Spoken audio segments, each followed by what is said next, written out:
मुख्यमंत्री देवेंद्र फडणवीस और deputy CM Eknath Shinde के बीच सब कुछ ठीक नहीं चल रहा है। बीजेपी और शिंदे के बीच तनाव के मामले ने तूल पकड़ लिया है। ऐसा इसलिए क्योंकि एकनाथ शिंदे और महाराष्ट्र के सीएम देवेंद्र फडणवीस में जारी कोल्ड वॉर का एक और मामला सामने आया है। दरअसल महाराष्ट्र में प्रचंड जीत के बाद सीएम की कुर्सी पर लौटे देवेंद्र फडणवीस का उप मुख्यमंत्री एकनाथ शिंदे के साथ चल रहा शीत युद्ध जहां सुर्खियों में है, तो वहीं दूसरी तरफ सीएम के नए सख्त अवतार से हड़कंप मचा हुआ है। फडणवीस के द्वारा नई सरकार के कामकाज की मॉनिटरिंग से मंत्री सकते में है, तो वहीं दूसरी तरफ उन्होंने साफ कर दिया है कि मंत्री के ओएसडी और पीएस की नियुक्ति पर वही फैसला लेंगे, फिर चाहे कोई भी नाराज हो।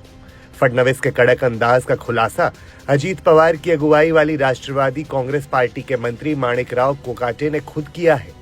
कोकाटे ने खुलासा किया है कि फडणवीस ने पहले दिन ही चेतावनी दे दी थी कि अगर बदमाशी करोगे तो घर जाओगे। इतना ही नहीं, फडणवीस ने यह भी कहा था कि किसी के जाने से कोई फर्क नहीं पड़ेगा।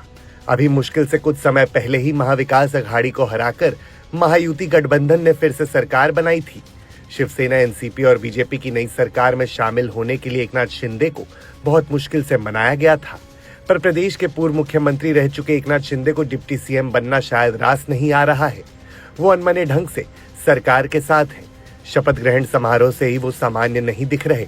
पिछले दिनों कई बार वो प्रदेश कैबिनेट की बैठकों से नदारद रहे।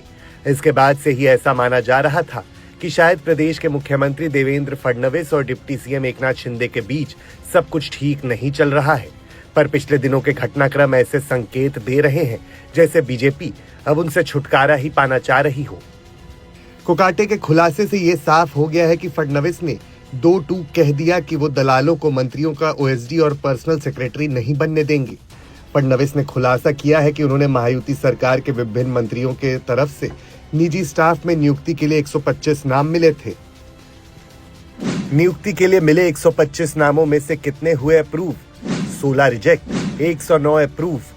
बता दें कि सीएम फडणवीस के इस सख्त अवतार से महाराष्ट्र में खलबली मच गई है।